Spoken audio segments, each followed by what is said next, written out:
Good morning everyone, my name is Michelle. I hope you're doing well. Welcome to another video. It is Friday morning and today is as good a day as any to be a multiple video day. I don't know how many videos I'm going to do. I don't know how I'm going to split these cases up, but I want to talk about Summer Wells and the new interview with Don Wells. I want to talk about Michael Vaughan and Brandon Shirtliff, one of the suspects in the case. His mother has spoken out, so I want to talk about that, but not in this video. I'm going to split them up. I think people watch them better like that. I don't know. Anyway, I'm waffling now, so let's get into this video. And this is regarding the Idaho 4 murders. There's been some new details come out about the crime scene and about the nature in which Ethan and Xana were murdered. Now, we haven't talked about the crime scene for quite a while. I can't remember the last video I did without looking about the actual crime scene. You know, we've been focusing so much on Bryan Kohberger and his court case. It's welcomed that we've got new information. However, I'm going to caveat the entirety of this video by saying the information that has been gained by News Nation, it's one of those situations where it's an unknown source close to the investigation. We know there's a gag order on the case, so we know that attorneys on both sides, we know that law enforcement can't speak out. So who are these sources that the news media keeps tapping into? Who are they? Is it people behind the scenes breaking the gag order? Is it a family member who maybe doesn't want to go on record with their name? I don't know. So therefore make of it what you will. But some of the details that have come out are graphic, so please do bear that in mind. I'll leave a link to these two episodes of Banfield right here, this one, both about the same topic. I'll leave those in the description box. Now, Ashley Banfield said it's actually two sources that have given this information, so two sources close to the investigation. One of the details that we didn't know before was that Ethan was allegedly murdered in the doorway of Xana's room. So in the PCA, we weren't given a location of where Ethan was found other than it was in Xana's room. So in the doorway for me makes sense, and the injuries sustained included a slash to the throat.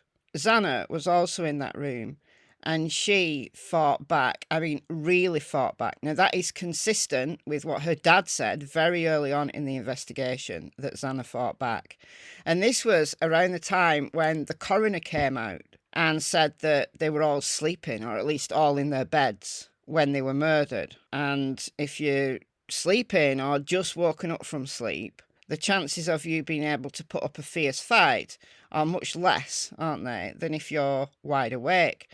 And we know that Xana received a DoorDash order around 4 a.m. And we know that Bryan Kohberger's vehicle was seen leaving the scene at 4:20, and he was still outside, assuming that the killer's Bryan, right?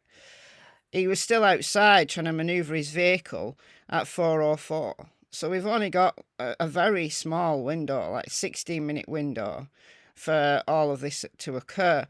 Could someone murder 4 people in that space of time with a knife? Yes, absolutely.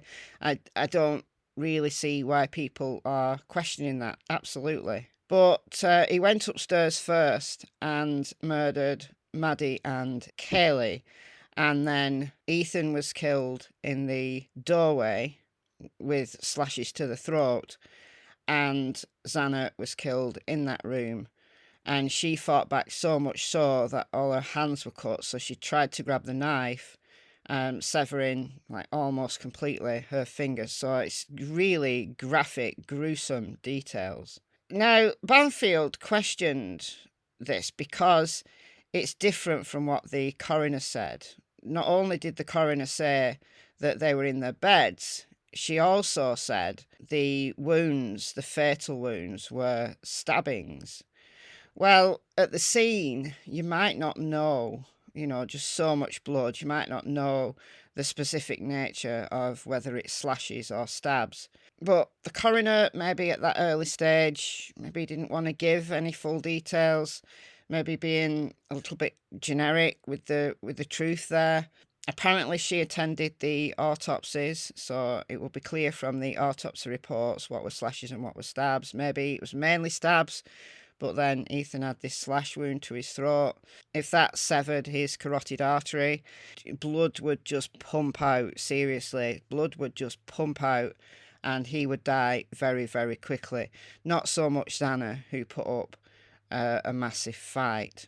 So if Xana was killed last, then that brings into question this theory that I had about the order at which the charges were presented when Brian appeared in court was the order at which they were killed. So Maddie, Kaylee, Xana, Ethan. And perhaps Xana was just there dealing with her food and came across Brian and he killed her, and then Ethan was killed last because he was in the bedroom. The order at which the charges were presented still intrigues me. There's a reason for that order. It's not alphabetical by first or second names. The only other thing I can think is that the charges were presented in order of the victims' ages. And I think that could be it. Maddie's older than Kaylee. Both Maddie and Kaylee are older than Ethan and Xana. So perhaps that's how the charges were laid out. But we have to be very cautious with these unnamed sources. I always side-eye them. Make of it what you will.